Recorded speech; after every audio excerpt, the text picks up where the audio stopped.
Hi friends, কেমন আছো সবাই? আশা করি তোমরা খুব খুব ভালো আছো আর আমরাও খুব ভালো আছি। তো আবারও একটি নতুন ব্লগ নিয়ে হাজির আমি পিউপা। তোমাদের পিউপাস ডায়েরির পক্ষ থেকে জানাই অনেক অনেক শুভেচ্ছা, অভিনন্দন। কারণ তোমরা আমার পাশে আছো বলেই আমি এত দূর এগোতে পেরেছি। তো চলো আজকের বিষয়টা দেখাই। আজকে আমি দেখাবো আমাদের বাড়ি নিরামিষ পিকনিক। নিরামিষ পিকনিক কেন বলছি তাও সমস্তটা বলবো, তো ছোট্ট ভিডিও সঙ্গে থাকো একেবারে শেষ পর্যন্ত। তোমরা যারা আমার সঙ্গে আমার চ্যানেলের সঙ্গে থাকো তারা জানো যে আমার সোনার 3টে ফ্রেন্ড আছে। এটা হচ্ছে পাশে ইহিত, তার পাশে স্নিগ্ধ, আর ইয়েলো পড়ে আছে ওটা হচ্ছে ঋষভ। তো এই 3টে ফ্রেন্ডের বাবা মাও এখন আমরাও বন্ধু হয়ে গেছি।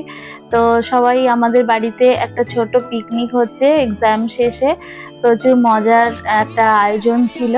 তো নিরামিষ কেন বলছি সেটা বলি। যেহেতু আমরা শিব চতুর্দশীর আগের দিন আমার বাড়িতে নিরামিষই হয়, আর ওই দিনই পিকনিকটা আমাদের অ্যারেঞ্জ হয়ে গেছিল। তো আমরা আর বিয়ে করিনি যে আমিষ খাওয়ার জন্য, অন্যদিন করিনি, ওই দিনই করেছি পিকনিকটা, কিন্তু নিরামিষ পদ।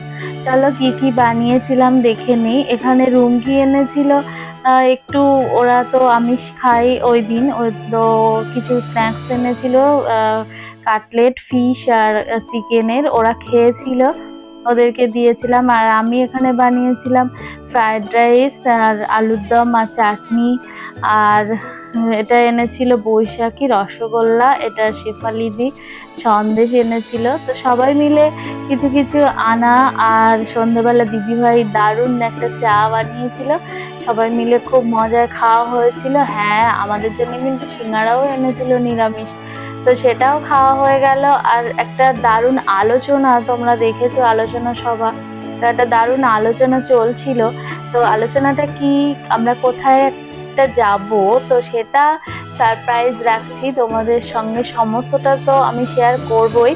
তো আমার চ্যানেলের সঙ্গে থেকো, একেবারে আমার পাশে থেকো, সবাই আমার সঙ্গে থেকো, অবশ্যই ব্লগগুলো দেখতে থেকো।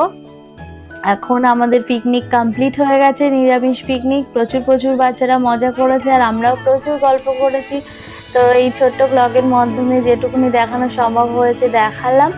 আর এবার সবাইকে টাটা বাই বাই করা হচ্ছে। সোনার খুব মনটা খারাপ হয়ে গেছে যথারীতি, বন্ধুরা বাড়ি চলে গেলে যেমন মজা করে যেরকম হয়। তো রাত এখন বাজে 11টা, আর এবার সবাইকে আস্তে আস্তে গুড নাইট তো বলতেই হয়। তো টাটা বাই বাই, ভালো থাকবে।